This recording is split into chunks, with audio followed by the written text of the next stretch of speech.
Hello my dears, എല്ലാവർക്കും ദക്ഷയുടെ പുതിയൊരു വീഡിയോയിലേക്ക് സ്വാഗതം. അപ്പോൾ ഇന്നത്തെ വീഡിയോയിൽ നമ്മൾ നോക്കാനായിട്ട് പോകുന്നത് നിങ്ങൾ സ്നേഹിക്കുന്ന വ്യക്തിക്ക് എന്താണ് നിങ്ങളോട് പറയാനുള്ളത്, അവരുടെ മനസ്സിനകത്ത് എന്താണ് നിങ്ങളുടെ റിലേഷൻഷിപ്പിനെ കുറിച്ച് അല്ലെങ്കിൽ നിങ്ങളെക്കുറിച്ചുള്ള ഒരു കാഴ്ചപ്പാട് എന്നിങ്ങനെയുള്ള കാര്യങ്ങളൊക്കെയാണ്. അപ്പോൾ ഇത് തീർത്തും ഒരു ജനറൽ റീഡിംഗ് ആണ്, അതുപോലെ തന്നെ ടൈംലെസ് ആണ്, ജനറൽലെസ് ആണ്. സോ നിങ്ങൾ ഈ വീഡിയോ കാണുന്നത് എപ്പോഴാണോ അപ്പോൾ മുതൽ നിങ്ങൾക്കിത് വാലിഡായി തുടങ്ങുന്നതായിരിക്കും. അതുപോലെ തന്നെ ഇവിടെ വരുന്ന ആ ഒരു എനർജീസ്, സിറ്റുവേഷൻസ്, ക്ലൂസ് ഇതെല്ലാം നിങ്ങളുമായിട്ട് റെസനേറ്റ് ചെയ്യുന്നതാണെന്നുണ്ടെങ്കിൽ തീർച്ചയായിട്ടും ഒരു ഗൈഡൻസായി മാത്രം എടുക്കുക, അല്ലാന്നുണ്ടെങ്കിൽ വിട്ടുകളയുക. അപ്പോൾ ഈ ഒരു റീഡിംഗ് കാണുന്ന സമയത്ത് നിങ്ങൾ സ്നേഹിക്കുന്ന വ്യക്തിയെ മനസ്സിലേക്ക് കൊണ്ടുവരിക, വളരെ പോസിറ്റീവായിട്ട് അവരെക്കുറിച്ച് ചിന്തിച്ചുകൊണ്ട് ഈ ഒരു റീഡിങ്ങുമായിട്ട് കണക്റ്റ് ആവുക. അപ്പോൾ നമുക്ക് ഒട്ടും സമയം കളയാതെ വീഡിയോയിലേക്ക് പോവാം. അപ്പോൾ ഇതാണ് നമുക്ക് ഇന്ന് ഇവിടെ വന്നിരിക്കുന്ന സ്പ്രെഡ്.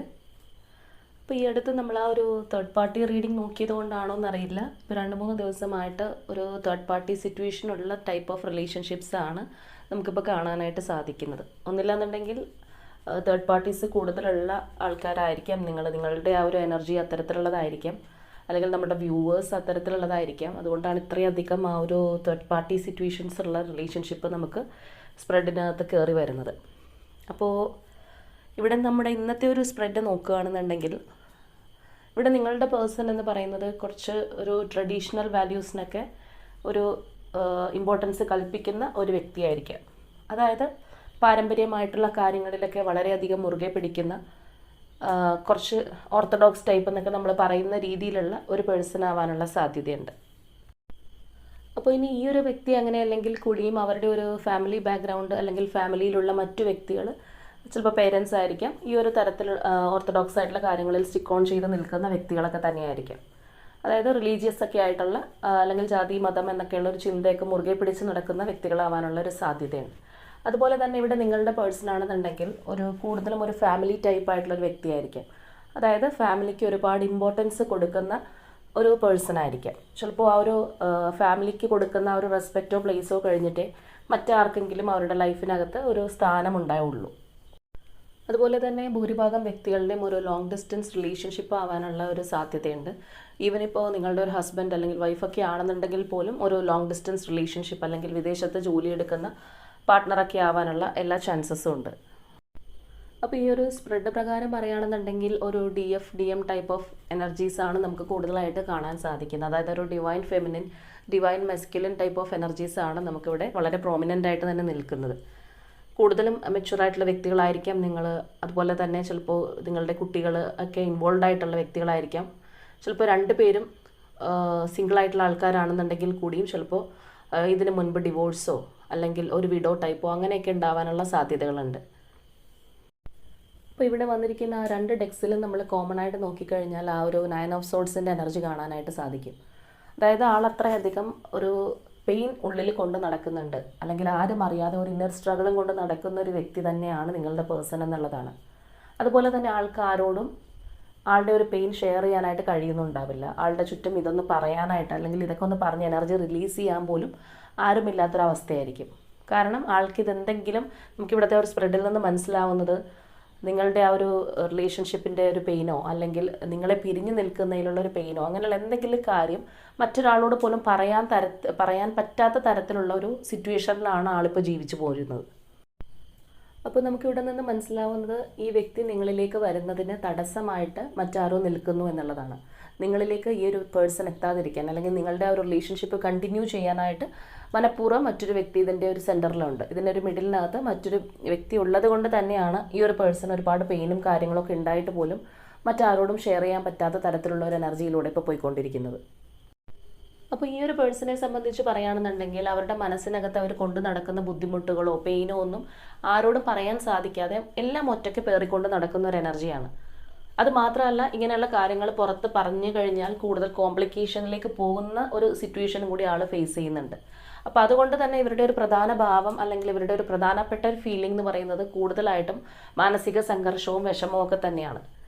ചിലപ്പോൾ ഈ ഒരു വ്യക്തി സമൂഹത്തിൻ്റെ മുൻപിൽ, സൊസൈറ്റിയുടെ മുൻപിലെല്ലാം വലിയ കുഴപ്പമൊന്നുമില്ലാതെ നോർമലായിട്ട് ബിഹേവ് ചെയ്യുന്നുണ്ടാവും. അവരുടെ ജോബ് എന്താണോ അല്ലെങ്കിൽ അവരുടെ റെസ്പോൺസിബിലിറ്റീസ് എന്താണോ അതെല്ലാം വലിയ തെറ്റുകൂടാതെ ചെയ്തു പോരുന്നുണ്ടാവാം. ആ ഒരു രീതിയിൽ ചിലപ്പോൾ ആൾ അങ്ങനെയായിരിക്കാം. അപ്പോൾ നിങ്ങളുടെ പേഴ്സണെ ഇപ്പോൾ ഒരു നോ കോണ്ടാക്ട് സിറ്റുവേഷനിലൊക്കെയാണ് പോയിക്കൊണ്ടിരിക്കുന്നതെങ്കിൽ പോലും ഏതെങ്കിലും തരത്തിലൊന്ന് സ്പൈ ചെയ്യുക. അല്ലാന്നുണ്ടെങ്കിൽ ചിലപ്പോൾ നിങ്ങൾ പരസ്പരം അങ്ങോട്ടും ഇങ്ങോട്ടും ഒരു കാര്യത്തിലും ബ്ലോക്ക് ഒന്നും ചെയ്തിട്ടുണ്ടാവില്ല. ചിലപ്പോൾ എല്ലാം കാണുന്നൊരു തരത്തിൽ തന്നെയായിരിക്കും. പക്ഷെ രണ്ടുപേരും തമ്മിൽ ഒരു മിണ്ടാട്ടം ഉണ്ടാവുന്നുണ്ടാവില്ല. രണ്ടുപേരും സൈലൻ്റായിട്ട് ഇരിക്കുന്നൊരവസ്ഥയായിരിക്കും. എങ്കിൽ കൂടിയും നിങ്ങളിവരെ വാച്ച് ചെയ്യുന്നുണ്ട് അല്ലെങ്കിൽ ഏതെങ്കിലും തരത്തിൽ ശ്രദ്ധിക്കുന്നുണ്ടെങ്കിൽ നിങ്ങൾക്ക് ചിലപ്പോൾ തോന്നിയേക്കാം ഇവർക്ക് വലിയ കുഴപ്പമൊന്നുമില്ലേ, ഇവർ ഹാപ്പി ആയിട്ട് തന്നെയായിരിക്കുമോ പോകുന്നത്, അല്ലെങ്കിൽ ഇവർക്ക് അത്രയും എന്നെ പിരിഞ്ഞതിൽ ഒരു ബുദ്ധിമുട്ടൊന്നും ഇല്ലേ ഈ ഒരു പേഴ്സൺ എന്ന് നിങ്ങൾ ചിന്തിക്കുന്നുണ്ടാവുക. പക്ഷേ ആക്ച്വലി ഈ ഒരു വ്യക്തി മാനസികമായിട്ട് ഒരുപാട് ബുദ്ധിമുട്ടുന്നുണ്ട്, അല്ലെങ്കിൽ ഒരുപാട് പെയിൻ സഹിക്കുന്നുണ്ട് എന്നുള്ളത് തന്നെയാണ്. അപ്പോൾ നമ്മളിവിടെ നോക്കിക്കഴിഞ്ഞാൽ കാണാം ആൾ വളരെ നോക്കിയും കണ്ടുമൊക്കെയാണ് ഇപ്പോൾ ജീവിച്ചു പോരുന്നത്. അല്ലാന്നുണ്ടെങ്കിൽ ഈ ഒരു വ്യക്തിയെ മറ്റാരെങ്കിലും സ്പൈ ചെയ്യുന്നുണ്ടാവാം. അപ്പോൾ അതൊക്കെ കൊണ്ട് ആൾ വളരെയധികം കെയർഫുള്ളായിട്ട് ജീവിച്ചു പോരുന്ന തരത്തിലുള്ളൊരു എനർജിയാണ് നമുക്കിവിടെ കാണുന്നത്. അതുപോലെ തന്നെ നിങ്ങളുടെ ഒരു തോട്ട് വരുമ്പോൾ തന്നെ ആൾ പെട്ടെന്ന് ഡൗൺ ആവുന്നുണ്ട്. ഇപ്പോൾ അവർ ഏതെങ്കിലും ഒരു കാര്യത്തിനകത്ത് ഇൻവോൾവ് ആയിട്ടിരിക്കുകയാണെന്നുണ്ടെങ്കിലും നിങ്ങളുടെ ഒരു റിലേഷൻഷിപ്പിനെ കുറിച്ചോ അല്ലെങ്കിൽ നിങ്ങളെക്കുറിച്ചോ ഉള്ള ഒരു ചിന്ത വരുമ്പോൾ പെട്ടെന്ന് ആളുടെ ഒരു മൈൻഡ് അപ്സെറ്റായി പോകുന്നുണ്ട്. അത് വേഗം തന്നെ അതിൻ്റെ ഒരു ശ്രദ്ധ തിരിച്ചു വിടാനായിട്ട് വേണമെങ്കിൽ ആൾ ശ്രമിക്കുന്നുണ്ടാവാം. കാരണം കൂടുതലായിട്ടും ഞാൻ പറഞ്ഞതുപോലെ മാനസികമായിട്ട് ആ ഒരു പേഴ്സൺ ഒരിക്കലും വളരെയധികം സന്തോഷത്തോടു കൂടി ഉള്ളു തുറന്ന് ചിരിക്കാനോ അല്ലെങ്കിൽ അത്ര ഹാപ്പി ആയിട്ടിരിക്കാനോ കഴിയുന്നില്ല. അതിനോടൊപ്പം തന്നെ ഇങ്ങനെയുള്ളൊരു തോട്ടും കാര്യങ്ങളൊക്കെ വരുമ്പോൾ വളരെയധികം ആൾ നിരാശരായി പോകുന്നു. അപ്പോൾ അവരിവിടെ മനസ്സിൽ വിചാരിക്കുന്നത് ആ ഒരു പേഴ്സൻ്റെ ഒരു മാനസികാവസ്ഥ അല്ലെങ്കിൽ അവരുടെ ഒരു സിറ്റുവേഷൻ നിങ്ങളൊന്ന് മനസ്സിലാക്കിയിരുന്നെങ്കിൽ എന്നുള്ളതാണ്. അപ്പോൾ ഈ ഒരു വ്യക്തിക്ക് അറിയാം തീർച്ചയായിട്ടും നിങ്ങളിവരെ ബ്ലെയിം ചെയ്യും, അല്ലെങ്കിൽ നിങ്ങളുടെ കണ്ണിൽ ഈ ഒരു വ്യക്തി തെറ്റുകാരാണെന്നുള്ള രീതിയിലായിരിക്കും നിങ്ങൾ കാണുന്നത്, അല്ലെങ്കിൽ നിങ്ങളുടെ മനോഭാവം അങ്ങനെ ആയിരിക്കും എന്നുള്ളത് ഈ ഒരു പേഴ്സൺ അറിയാം. പക്ഷേ യഥാർത്ഥത്തിൽ അവരുടെ സിറ്റുവേഷൻ വളരെ കഷ്ടമാണ്, അല്ലെങ്കിൽ അവരിപ്പോൾ അനുഭവിക്കുന്ന ബുദ്ധിമുട്ടുകളും കാര്യങ്ങളൊക്കെ നിങ്ങൾ ഏതെങ്കിലും തരത്തിലൊന്ന് മനസ്സിലാക്കിയിരുന്നെങ്കിൽ, തെറ്റിദ്ധരിക്കപ്പെടാതിരുന്നെങ്കിൽ എന്ന് ഈ ഒരു പേഴ്സൺ ഒരുപാട് ആഗ്രഹിക്കുന്നുണ്ട്. അപ്പോൾ ഈ ഒരു സ്പ്രെഡിൽ നിന്ന് നമുക്ക് മനസ്സിലാവുന്നത് ഒരുപാട് നാളുകളായിട്ട് ചിലപ്പോൾ നിങ്ങളുടെ ഒരു കമ്മ്യൂണിക്കേഷൻ കട്ടായി കിടക്കുന്നുണ്ടാവാം. അതായത് ഞാൻ നേരത്തെ പറഞ്ഞതുപോലെ നിങ്ങൾ തമ്മിൽ ബ്ലോക്ക് ചെയ്യാമെന്ന് ചെയ്തിട്ടില്ലെന്നുണ്ടെങ്കിൽ കൂടിയും പ്രസൻ്റ്ലി നിങ്ങളുടെ ഒരു സിറ്റുവേഷൻ എന്ന് പറയുന്നത് രണ്ടുപേരും തമ്മിൽ പ്രത്യേകിച്ച് സംസാരമോ കാര്യങ്ങളോ ഒന്നുമില്ല. ആ ഒരു രീതിയിലായിരിക്കാം പോയിക്കൊണ്ടിരിക്കുന്നത്. മേ ബി നിങ്ങളുടെ ആ ഒരു റിലേഷൻഷിപ്പ് ഡ്രോപ്പ് ആയ ഒരു സമയത്തോ അല്ലെങ്കിൽ പെട്ടെന്ന് ഇതിനകത്തൊരു ട്വിസ്റ്റ് ഉണ്ടായ ഒരു സമയത്തൊക്കെ നിങ്ങൾ ഈ ഒരു പേഴ്സണോട് കാര്യങ്ങൾ അന്വേഷിക്കുകയോ ചോദിക്കുകയോ ഒക്കെ ചെയ്തിട്ടുണ്ടാവാം. പിന്നീട് ചിലപ്പോൾ പ്രത്യേകിച്ച് റിപ്ലൈയോ ഒന്നും കാര്യങ്ങളോ ഇല്ലാത്തത് കൊണ്ടോ അല്ലെങ്കിൽ ഈ ഒരു പേഴ്സണെ കോൺടാക്റ്റ് ചെയ്യാൻ പറ്റാത്ത സാഹചര്യം ആയതുകൊണ്ടോ നിങ്ങളും സൈലൻ്റായിട്ട് തന്നെയായിരിക്കും ഇപ്പോൾ പോയിക്കൊണ്ടിരിക്കുന്നത്. അപ്പോൾ അതുകൊണ്ട് തന്നെ ഇവരുടെ ഒരു അവസ്ഥ എങ്ങനെ നിങ്ങളെ പറഞ്ഞ് മനസ്സിലാക്കും അല്ലെങ്കിൽ നിങ്ങളെങ്ങനെ അറിയിക്കും എന്നുള്ളൊരു തോട്ട് ഈ ഒരു വ്യക്തിയുടെ മനസ്സിനകത്തുണ്ട്. അപ്പോൾ ഇനി നിങ്ങൾ തമ്മിൽ എത്ര ഒരു സെപ്പറേഷനിലാണെന്നുണ്ടെങ്കിൽ കൂടിയും അവരുടെ ഒരു മൈൻഡിനകത്ത് തീർച്ചയായിട്ടും നിങ്ങൾക്കൊരു വലിയ സ്ഥാനം അവർ തന്നിട്ടുണ്ട്. അല്ലെങ്കിൽ അവിടെ നമ്മൾ വന്നിരിക്കുന്ന ആ ഒരു എംപ്രസ്, ആ ഒരു രീതിയിലാണ് അവർ നിങ്ങളെ കാണുന്നത്. കാരണം അവർക്കറിയാം അത്രയധികം അവരെ കെയർ ചെയ്തിട്ടുള്ള അല്ലെങ്കിൽ അവരെ പാമ്പർ ചെയ്ത സ്നേഹിച്ച ഒരു വ്യക്തിയാണ് നിങ്ങൾ. ചിലപ്പോൾ നിങ്ങളുടെ പോലെയുള്ള ഒരു സ്നേഹം ആ ഒരു പേഴ്സണ് മറ്റാരും കൊടുത്തിട്ടുണ്ടാവില്ല. അപ്പോൾ അതുകൊണ്ട് തന്നെ ഇപ്പോഴും അവരുടെ മനസ്സിനകത്ത് അവർ സൂക്ഷിക്കുന്നത് ആ ഒരു രീതിയിലാണ്. ഇപ്പോൾ അത് ഒരു ഫെമിനിൻ എനർജി ഉള്ള ഒരു കാർഡായതുകൊണ്ട് അത് ഫീമെയിൽസിന് മാത്രം അങ്ങനെ ഇല്ല. നമ്മൾ തീർച്ചയായിട്ടും ആ ഒരു ജെൻഡർ വൈസ് അല്ല അത് പറയുന്നത്. ആ ഒരു വ്യക്തിയുടെ മനസ്സിനകത്ത് ഈ ഒരു പേഴ്സണെ കാണുന്ന ഒരു രീതിയാണ്, അല്ലെങ്കിൽ ഏത് തരത്തിലാണ് അത്രയും പ്രൊട്ടക്റ്റീവാണ്, ഒരു എന്താ പറയുന്നത്, എല്ലാം സഹിക്കാനും ക്ഷമിക്കാനും ഒക്കെ കഴിവുള്ള, അല്ലെങ്കിൽ അത്രത്തോളം നമ്മൾ വേദനിപ്പിച്ചു കഴിഞ്ഞാൽ പോലും നമ്മളെ സ്നേഹിക്കുന്ന തരത്തിലുള്ള ഒരു എനർജി ആയിട്ട് തന്നെയാണ് അവർ കാണുന്നത്. അപ്പോൾ ചിലപ്പോൾ നിങ്ങളുടെ ആ ഒരു റിലേഷൻഷിപ്പിൽ ആദ്യമായിട്ടായിരിക്കും ഈ ഒരു പേഴ്സൺ ഇത്രയും കാലം നിങ്ങളിൽ നിന്ന് അകന്ന് മാറി നിൽക്കുന്നത്, അല്ലെങ്കിൽ നിങ്ങൾ തമ്മിൽ ഇങ്ങനെ ഒരു കമ്മ്യൂണിക്കേഷൻ ഗ്യാപ്പൊക്കെ വന്ന് നിൽക്കുന്നത് ആദ്യമായിട്ടാണെങ്കിൽ കൂടിയും ഇതിനു മുൻപ് നിങ്ങളും ഈ ഒരു വ്യക്തിയുമായിട്ട് ഏതെങ്കിലും തരത്തിലുള്ളൊരു പ്രശ്നങ്ങളോ അല്ലെങ്കിൽ ഇവരായിട്ട് തന്നെ നിങ്ങളെ വേദനിപ്പിക്കുന്ന ഹേർട്ട് ചെയ്യുന്ന സിറ്റുവേഷൻസൊക്കെ ഉണ്ടാകുമ്പോൾ നിങ്ങളായിട്ട് ഇവർക്കൊരു ഫോർഗീവ്നെസ് കൊടുത്തിട്ടുണ്ടാവാം. അതായത് ആ ഒരു പേഴ്സണെ ക്ഷമിച്ചു കൊടുക്കാനും റിലേഷൻഷിപ്പ് വീണ്ടും പഴയതുപോലെ കണ്ടിന്യൂ ചെയ്ത് പോകാനും ഒക്കെ നിങ്ങൾ ശ്രമിച്ചിട്ടുള്ള വ്യക്തി തന്നെയായിരിക്കാം. കൂടുതലൊരു ഗ്രഡ്ജോ കാര്യങ്ങളോ ഒക്കെ പറഞ്ഞ് മാറ്റി നിർത്താതെ അവർ ചെയ്ത തെറ്റിന് മാപ്പ് കൊടുത്തിട്ടുണ്ടാവാം. ഇതിനു മുൻപും നിങ്ങളുടെ ആ ഒരു ലൈഫിനകത്ത്, നിങ്ങളുടെ റിലേഷൻഷിപ്പിനകത്ത് ഇത്തരത്തിലുള്ള ഇൻസിഡൻസ് ഒക്കെ ഉണ്ടായിട്ടുണ്ടാവാം. പക്ഷേ ഈ ഒരു തവണ ചിലപ്പോൾ നിങ്ങൾക്ക് ഒരിക്കലും ക്ഷമിക്കാൻ പറ്റാത്ത രീതിയിലായിരിക്കാം ആ വ്യക്തി നിങ്ങളുടെ ലൈഫിൽ നിന്ന് മാറി നിന്നിട്ടുണ്ടാവുക, അല്ലെങ്കിൽ അത്രയധികം പെയിൻ നിങ്ങൾക്ക് തന്നിട്ടുണ്ടാവും. ചിലപ്പോൾ ഒരിക്കലും ഈ ഒരു പേഴ്സൻ്റെ ഭാഗത്ത് നിന്ന് ഇങ്ങനെയുള്ള എന്തെങ്കിലും ഒരു കാര്യങ്ങൾ, അല്ലെങ്കിൽ നിങ്ങളെ പിരിഞ്ഞ് ജീവിക്കാനായിട്ട് അവർക്ക് കഴിയും എന്നൊക്കെ നിങ്ങൾ സ്വപ്നത്തിൽ പോലും ചിന്തിച്ചിട്ടുണ്ടാവില്ല.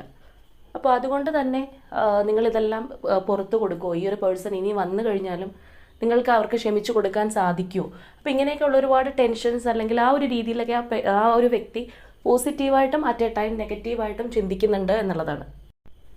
അപ്പോൾ ഈ ഒരു സ്പ്രെഡിനകത്ത് നോക്കിക്കഴിഞ്ഞാൽ നമുക്ക് കാണാൻ സാധിക്കും അവർ രണ്ട് വ്യക്തികൾക്കിടയിൽ അകപ്പെട്ട ഒരവസ്ഥയിലാണ്. അതിനകത്ത് ഒരു ഭാഗത്ത് നിങ്ങളാണുള്ളതെങ്കിൽ മറ്റൊരു ഭാഗത്തുള്ളതും തീർച്ചയായിട്ടും അവർക്ക് വേണ്ടപ്പെട്ട ഒരു പേഴ്സൺ തന്നെയാണ്. ഒരു പക്ഷേ അവരുടെ ഒരു ഫാമിലി മെമ്പർ ആയിരിക്കാം, ചിലപ്പോൾ അവരുടെ അമ്മയോ ആ ഒരു പ്ലേസിലുള്ളൊരു വ്യക്തിയായിരിക്കാം, അല്ലാന്നുണ്ടെങ്കിൽ അവരുടെ ലൈഫിൽ ഏതെങ്കിലും തരത്തിൽ ഇമ്പോർട്ടൻ്റ് ആയിട്ട് അല്ലെങ്കിൽ അത്രയധികം പ്രാധാന്യമുള്ള മറ്റൊരു പേഴ്സൺ ആയിരിക്കാം.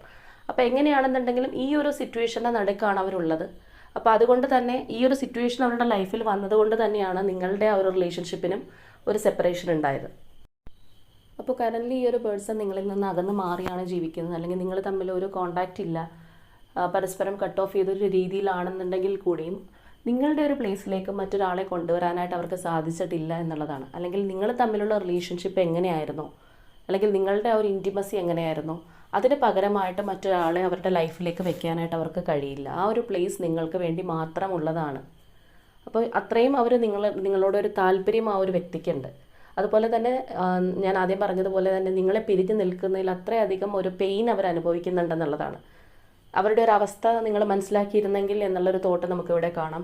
ഏറ്റവും ശക്തമായിട്ട് നമുക്കിവിടെ ഒരു വൺസിൻ്റെ എനർജി തന്നെ കാണുന്നുണ്ട്. അതായത് അവർ അത്രയും തീക്ഷ്ണമായിട്ട് ആഗ്രഹിക്കുകയാണ്, എല്ലാ തരത്തിലും നിങ്ങളെ ആഗ്രഹിക്കുന്നുണ്ടെന്നുള്ളതാണ്. അതായത് നിങ്ങൾ ഈ ഒരു വ്യക്തിയുടെ ലൈഫിലേക്ക് കടന്നു വരുന്നതിന് മുൻപ് ആരൊക്കെ അവർക്ക് ഉണ്ടായിരുന്നു, അവരിൽ നിന്നൊന്നും കിട്ടാത്ത തരത്തിലുള്ളൊരു സ്നേഹം അല്ലെങ്കിൽ അത്രയും ഒരു കെയറിങ് എല്ലാം അവർക്ക് നിങ്ങളുടെ ഭാഗത്തു നിന്ന് കിട്ടിയിട്ടുണ്ടായിരുന്നു. അപ്പോൾ അത് അവർക്ക് ഒരിക്കലും മറക്കാൻ കഴിയാത്തൊരു കാര്യം തന്നെയാണ്. അപ്പോൾ ഇവിടെ നമ്മൾക്ക് നോക്കിക്കഴിഞ്ഞാൽ കാണാം, ആ ഒരു കപ്സിൻ്റെ എനർജി ആയാലും വൺസിൻ്റെ എനർജി ആയാലും എല്ലാം ഉണ്ട്. അപ്പോൾ എല്ലാ തരത്തിലും ആ ഒരു വ്യക്തി ആഗ്രഹിക്കുന്നു എന്നുള്ളതാണ്. അവർക്ക് ഒരു തരത്തിൽ നോക്കിക്കഴിഞ്ഞാൽ മറ്റൊരു പേഴ്സണെ ആ ഒരു പ്ലേസിൽ കൊണ്ട് നിർത്താനായിട്ട് സാധിക്കില്ല, അല്ലെങ്കിൽ അവരുടെ മനസ്സിനകത്ത് അവർക്ക് ഇടം കൊടുക്കാൻ സാധിക്കില്ല എന്നുള്ളതാണ്. ചിലപ്പോൾ സാഹചര്യങ്ങളുടെ സമ്മർദ്ദം കൊണ്ടോ അല്ലെങ്കിൽ ആ നിങ്ങൾക്കെതിരെ നിൽക്കുന്ന വ്യക്തി അവരുടെ ഒരു സ്ഥാനം കൊണ്ട് നോക്കുമ്പോൾ നിങ്ങളെക്കാൾ ഇമ്പോർട്ടൻ്റ് ആയിട്ട് ലൈഫിൽ വേണ്ടുന്ന ഒരു വ്യക്തിയൊക്കെ ആയതുകൊണ്ടായിരിക്കാം ചിലപ്പോൾ അവർ ആ ഒരു സിറ്റുവേഷനിലേക്ക് പോയിട്ടുണ്ടാവുക. എങ്കിലും അവരുടെ മനസ്സുകൊണ്ട് അവർക്ക് താല്പര്യം എന്ന് പറയുന്നത് നിങ്ങളെ തന്നെയാണ്. അതുപോലെ തന്നെ കുറച്ച് പേർക്കെങ്കിലും ഈ ഒരു വ്യക്തി ഇങ്ങനെയുള്ളൊരു സിറ്റുവേഷൻ ഉണ്ടാവുന്നതിന് മുൻപ്, അതായത് നിങ്ങൾ തമ്മിൽ ഒരു അകൽച്ച ഉണ്ടാവുന്നതിന് മുൻപ് മേ ബി രണ്ട് സിറ്റുവേഷൻസും, അതായത് നിങ്ങളും ആ ഒരു തേർഡ് പാർട്ടി സിറ്റുവേഷനും രണ്ടും ഒരുപോലെ ഹാൻഡിൽ ചെയ്ത് കൊണ്ടുപോയിട്ടുള്ളൊരു വ്യക്തിയായിരിക്കാം. അതായത് വേണമെങ്കിൽ ചിലപ്പോൾ നിങ്ങൾക്കും അറിയാമായിരിക്കാം ആ ഒരു സമയത്ത് അവർ ആ ഒരു തേർഡ് പാർട്ടി സിറ്റുവേഷനും അല്ലെങ്കിൽ നിങ്ങളെയും ഒരേപോലെ ഹാൻഡിൽ ചെയ്ത് കൊണ്ടുപോകുന്നു. ചിലപ്പോൾ ഇനി നിങ്ങൾ അവരെ സ്നേഹിക്കുന്ന ഒരു വ്യക്തിയാണ്, മറ്റത് അവരുടെ ഒരു ഫാമിലിയൊക്കെയാണ്, അവിടെയും എതിർപ്പും കാര്യങ്ങളൊക്കെ ഉണ്ടെങ്കിൽ കൂടിയും ഒന്നും അറിയിക്കാതെ എല്ലാം നല്ല രീതിയിൽ ബാലൻസ് ചെയ്ത് കൊണ്ടുപോകുന്നുണ്ടായിരുന്നു ഈ ഒരു പേഴ്സൺ. പക്ഷേ ഒരു പ്രത്യേക ഘട്ടം എത്തിക്കഴിഞ്ഞപ്പോഴാണ് അവരുടെ ഒരു ബാലൻസിൽ താളം തെറ്റിയത്. ഇനി ചിലരെ സംബന്ധിച്ച് പറയുകയാണെന്നുണ്ടെങ്കിൽ ആ ഒരു വ്യക്തി ഒരു ഫസ്റ്റ് റിലേഷൻഷിപ്പിൽ നിന്ന് ബ്രേക്കപ്പ് ആയിട്ട് അല്ലെങ്കിൽ അത് തീർത്തും ഉപേക്ഷിച്ച് നിൽക്കുന്ന ഒരു സാഹചര്യത്തിലായിരിക്കാം നിങ്ങളിലേക്ക് വന്നിട്ടുണ്ടാവുക. എന്നിട്ടായിരിക്കാം നിങ്ങളുടെ റിലേഷൻഷിപ്പ് കണ്ടിന്യൂ ചെയ്തിട്ടുണ്ടാവുക. പക്ഷേ അതിനുശേഷം ഈ ആദ്യമേ അവരുടെ ലൈഫിൽ ഉണ്ടായിരുന്ന ആ ഒരു പോയ വ്യക്തി വീണ്ടും റിട്ടേൺ ആയിട്ട് വന്നപ്പോൾ, ചിലപ്പോൾ അവരുടെ ഒരു വൈഫായിരിക്കാം, ഉപേക്ഷിച്ച് പോയൊരു വ്യക്തിയായിരിക്കാം, അവർ ചിലപ്പോൾ വീണ്ടും ലൈഫിലേക്ക് തിരികെ വന്നതായിരിക്കാം. അപ്പോൾ അങ്ങനെ വന്നപ്പോഴത്തേക്കും അവർക്ക് ആ ഒരു ഫാമിലി എന്നുള്ള രീതിയിൽ ചൂസ് ചെയ്തതാവാനുള്ള സാധ്യതയുണ്ട്. അപ്പോൾ എല്ലാവർക്കും അങ്ങനെ തന്നെ ആവണമെന്നില്ല. അപ്പോൾ എന്താണെന്നുണ്ടെങ്കിലും ഇവിടെ ഒരു തേർഡ് പാർട്ടി സിറ്റുവേഷനായിട്ട് നമുക്ക് കാണാൻ സാധിക്കുന്നത് ആ ഒരു വ്യക്തിക്ക് ഒരിക്കലും നിഷേധിക്കാൻ കഴിയാത്ത തരത്തിലുള്ളൊരു ബന്ധമാണ്. അത് ഫാമിലിയോ അല്ലെങ്കിൽ ഇതുപോലെ തന്നെ പോയിട്ടുള്ള എക്സ് പാർട്ട്ണർ റിട്ടേൺ ആയിട്ട് വരുന്നതോ അങ്ങനെ എന്ത് വേണമെങ്കിലും ആവാം. അപ്പോൾ നിങ്ങളെപ്പോലെ ഈ ഒരു വ്യക്തിയെ മറ്റാരും മനസ്സിലാക്കിയിട്ടില്ല എന്നുള്ളൊരു തിരിച്ചറിവ് തീർച്ചയായിട്ടും അവർക്കുണ്ട്. പക്ഷേ ഇങ്ങനെ നിർബന്ധിതമായിട്ടുള്ളൊരു സാഹചര്യം വന്നപ്പോൾ അവർ മറ്റൊരു മാർഗ്ഗത്തിലേക്ക് പോയി. അങ്ങനെ പോയിട്ടുള്ളതും നിങ്ങളെ ഒരുപാട് വേദനിപ്പിച്ചിട്ടുണ്ടാവും, നിങ്ങൾ തീർച്ചയായിട്ടും ആ ഒരു സിറ്റുവേഷനിൽ തളർന്നു പോയിട്ടുണ്ടാവും എന്നുള്ള കാര്യങ്ങളെല്ലാവർക്കും അറിയാം. അപ്പോൾ അതുകൊണ്ട് തന്നെയാണ് നിങ്ങളുടെ ആ ഒരു റിലേഷൻഷിപ്പിനകത്ത് പല പ്രാവശ്യം നിങ്ങൾ ക്ഷമിച്ചു കൊടുത്തിട്ടുണ്ടെങ്കിൽ കൂടിയും ഇങ്ങനെയുള്ളൊരു കാര്യങ്ങളെല്ലാം നിങ്ങൾ ക്ഷമിക്കുമോ, അല്ലെങ്കിൽ നിങ്ങൾക്ക് മനസ്സിലാവുമോ, അവരുടെ ഒരു അവസ്ഥ മനസ്സിലാക്കാൻ നിങ്ങൾക്ക് കഴിയുമോ എന്നൊക്കെയുള്ള ഒരു തോട്ടിലേക്ക് ഈ ഒരു പേഴ്സൺ പോകുന്നത്. അപ്പോൾ ഇവർ തീർച്ചയായിട്ടും നിങ്ങളുമായിട്ടുള്ള ഒരു റിലേഷൻഷിപ്പ് വീണ്ടും ഉണ്ടായിരുന്നെങ്കിൽ അല്ലെങ്കിൽ വീണ്ടും ബിഗിനിങ് ചെയ്യാനായിട്ട് ആഗ്രഹിക്കുന്നുണ്ട്. ഒരുപാട് തീവ്രമായിട്ടുള്ള ആഗ്രഹം തന്നെ നമുക്കിവിടെ കാണാം. അപ്പോൾ ഇവർ നിങ്ങളിൽ നിന്ന് ഇപ്പോൾ മാറി നിൽക്കുകയാണെന്നുണ്ടെങ്കിൽ കൂടിയും ഏതെങ്കിലും തരത്തിൽ നിങ്ങളെ സ്പൈ ചെയ്യുന്നുണ്ടാവാം. ഇപ്പോൾ സോഷ്യൽ മീഡിയയിലൊക്കെ നിങ്ങൾ രണ്ടുപേരും പരസ്പരം കട്ട് ഓഫ് ചെയ്തിട്ടില്ല എന്നുണ്ടെങ്കിൽ അവിടെ കൂടി നിങ്ങളിൽ എന്ത് സംഭവിക്കുന്നു, നിങ്ങളുടെ ലൈഫിൽ എന്തെങ്കിലും മാറ്റങ്ങളുണ്ടോ, ഇങ്ങനെയുള്ള കാര്യങ്ങൾ അറിയാൻ ശ്രമിക്കുന്നുണ്ടാവാം. ചിലപ്പോൾ നിങ്ങൾക്കൊരു കോമൺ ഫ്രണ്ട്സോ കാര്യങ്ങളുണ്ടെങ്കിൽ അവരോട് ചോദിക്കുന്നുണ്ടാവാം. അതായത് നിങ്ങളുടെ ലൈഫിൽ എങ്ങനെയാണ് ഇപ്പോൾ നിങ്ങൾ പോയിക്കൊണ്ടിരിക്കുന്നത്, നിങ്ങളുടെ ലൈഫിനകത്ത് എന്തെങ്കിലും ചേഞ്ച് വന്നോ, ഇങ്ങനെയുള്ള ഒരുപാട് കാര്യങ്ങൾ അറിയാനായിട്ട് ഈ ഒരു വ്യക്തിക്ക് ആഗ്രഹമുണ്ട്. കാരണം അവർ തീർച്ചയായിട്ടും നിങ്ങളുടെ ലൈഫിലേക്ക് റീ എൻറ്റർ ചെയ്യണമെന്ന് വിചാരിക്കുന്ന ഒരു പേഴ്സണാണ്. അങ്ങനെ അവർ വരുമ്പോഴത്തേക്കും നിങ്ങൾ നഷ്ടപ്പെട്ടു പോകരുതെന്ന് തന്നെയാണ് അവരുടെ ഉള്ളിലുള്ളൊരു തോട്ട്. അപ്പോൾ ഇവിടെ ഇവർക്ക് തീർച്ചയായിട്ടും അറിയാം വീണ്ടും ഇവർ നിങ്ങളുടെ ലൈഫിലേക്ക് റീ എൻട്രി ചെയ്യുകയാണ്, അല്ലെങ്കിൽ നിങ്ങളുടെ റിലേഷൻഷിപ്പ് വീണ്ടും കണ്ടിന്യൂ ചെയ്യുകയാണെന്നുണ്ടെങ്കിൽ ഒരുപാട് പ്രതിസന്ധികൾ വന്നേക്കാം, അല്ലെങ്കിൽ ഒരുപാട് ബുദ്ധിമുട്ടുകൾ ആ ഒരു തേർഡ് പാർട്ടിയിൽ നിന്ന് ഉണ്ടായേക്കാം എന്നുള്ളൊരു തിരിച്ചറിവ് ഇവർക്കുണ്ട്. പക്ഷേ അങ്ങനെയുള്ള കാര്യങ്ങളൊക്കെ ഉണ്ടെങ്കിൽ കൂടിയും നിങ്ങളുടെ ആ ഒരു റിലേഷൻഷിപ്പ് വീണ്ടും തുടങ്ങണം, അല്ലെങ്കിൽ വീണ്ടും അതിനൊരു അവസരം വരും എന്ന് തന്നെയാണ് ആ ഒരു പേഴ്സൺ വിചാരിക്കുന്നത്. ഇനി എന്തെങ്കിലും ബുദ്ധിമുട്ടുകളോ കാര്യങ്ങളോ വന്നു കഴിഞ്ഞാലും ഞാനത് നേരിടാം എന്നുള്ളൊരു കോൺഫിഡൻസ് അവർക്ക് ഉണ്ടാവുന്നുണ്ട്. അപ്പോൾ ഇന്നത്തെ നമ്മുടെ സ്പ്രെഡിനകത്ത് വന്നിരിക്കുന്ന പേഴ്സൺ എന്ന് പറയുന്നത് തീർച്ചയായിട്ടും മനസ്സിനകത്ത് ഒരുപാട് സ്നേഹം നിങ്ങളോടുള്ള ഒരു വ്യക്തി തന്നെയാണ്. ഒരുപാട് അവർ നിങ്ങളെ ആഗ്രഹിക്കുന്നുണ്ട്. അവരുടെ ലൈഫിനകത്ത് ഇനി ആര് വന്നു പോയി എന്ന് പറഞ്ഞു കഴിഞ്ഞാലും നിങ്ങൾക്ക് പകരം ഒരു പ്ലേസ് കൊടുക്കാനായിട്ട്, അല്ലെങ്കിൽ മറ്റൊരാൾക്ക് നിങ്ങളുടെ ഒരു സ്ഥാനം കൊടുക്കാനായിട്ട് അവർ ആഗ്രഹിക്കുന്നില്ല എന്ന് മാത്രമല്ല, നിങ്ങളെപ്പോലെ അവരെ കൊണ്ടു നടക്കാൻ പറ്റിയ മറ്റൊരു വ്യക്തി ഇല്ല എന്നുള്ളത് തന്നെ ആ ഒരു തിരിച്ചറിവ് ഈ ഒരു പേഴ്സൺ നല്ല രീതിയിലുണ്ട്. അപ്പോൾ ഒരു സാഹചര്യത്തിൻ്റെ സമ്മർദ്ദം കൊണ്ടാണ്, അല്ലെങ്കിൽ മറ്റെന്തെങ്കിലും പ്രതിസന്ധികൾ കൊണ്ടാണെന്നുണ്ടെങ്കിലും മാറി നിൽക്കുകയാണെന്നുണ്ടെങ്കിലും എപ്പോഴും നിങ്ങളെക്കുറിച്ച് തന്നെ ഈ ഒരു വ്യക്തി ഓർക്കുന്നുണ്ടെന്നുള്ളതാണ്. അപ്പോൾ നിങ്ങളും തീർച്ചയായിട്ടും ആ ഒരു പേഴ്സണെ കുറിച്ച് ഓർക്കുന്നുണ്ടാവാം, അല്ലെങ്കിൽ നിങ്ങളുടെ ഒരു റീയൂണിയൻ ആഗ്രഹിക്കുന്നുണ്ടാവാം. അപ്പോൾ ഈ ഒരു വ്യക്തിയും അതുപോലെ തന്നെയാണ്. അപ്പോൾ അവർക്കറിയാം സ്റ്റിൽ നമ്മളിവിടെ നോക്കുമ്പോഴും ആ ഒരു തേർഡ് പാർട്ടി സിറ്റുവേഷൻ ഉണ്ട്, അല്ലാന്നുണ്ടെങ്കിൽ നിങ്ങളിലേക്ക് വീണ്ടും വരികയാണെന്നുണ്ടെങ്കിലും തടസ്സങ്ങൾ ഉണ്ടാവും എന്നുള്ളൊരു തിരിച്ചറിവും ആ ഒരു പേഴ്സൺ ഉണ്ട്. അല്ലെങ്കിൽ ആ ഒരു തേർഡ് പാർട്ടി ചുമ്മാ അടങ്ങിയിരിക്കില്ല, അവരിൽ നിന്ന് ഏതെങ്കിലും തരത്തിലുള്ള ബുദ്ധിമുട്ടുകൾ ഇനിയും ഉണ്ടാവും എന്നുള്ള ഒരു കാര്യം കൂടി ഒരു പേഴ്സൺ അറിയാം. എങ്കിൽ കൂടിയും അവർ വീണ്ടും ഇത് എന്താ പറയുക, നിങ്ങളായിട്ടുള്ള ആ ഒരു റിലേഷൻഷിപ്പ് റീകൺസീൽ ആവണം എന്ന് തന്നെ അവർ ആഗ്രഹിക്കുന്നുണ്ട്. പക്ഷെ അവരുടെ ഒരു തോട്ട് എന്ന് പറയുന്നത് നിങ്ങൾ അവർക്ക് ക്ഷമിച്ചു കൊടുക്കുമോ, അല്ലെങ്കിൽ ഇങ്ങനെയുള്ളൊരു സാഹചര്യത്തിലൂടെ നിങ്ങളിൽ നിന്ന് മാറിപ്പോയത് കൊണ്ട് നിങ്ങളവരെ അക്സെപ്റ്റ് ചെയ്യുമോ, അല്ലെങ്കിൽ അവരിനി വന്നു കഴിഞ്ഞാൽ അവരെ നിങ്ങൾ വിശ്വസിക്കുമോ എന്നുള്ളൊരു ആശങ്ക ഒരു പേഴ്സൺ ഉണ്ട്. അപ്പോൾ ഇതാണ് നമുക്ക് ഇന്നത്തെ ഒരു റീഡിംഗ് ആയിട്ട് വന്നിരിക്കുന്നത്. അപ്പോൾ ഇവിടെ വന്നിരിക്കുന്ന ഒരു എനർജീസ് ആൻഡ് സിറ്റുവേഷൻസ് എല്ലാം ഈ ഒരു തരത്തിലാണ്.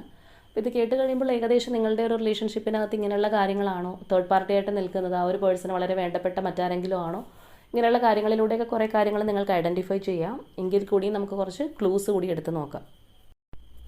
അപ്പോൾ നമുക്കിവിടെ കിട്ടിയിരിക്കുന്ന ഫസ്റ്റ് ക്ലൂ എന്ന് പറയുന്നത് ഏരീസ് സോഡിയക് സൈൻ ആണ്.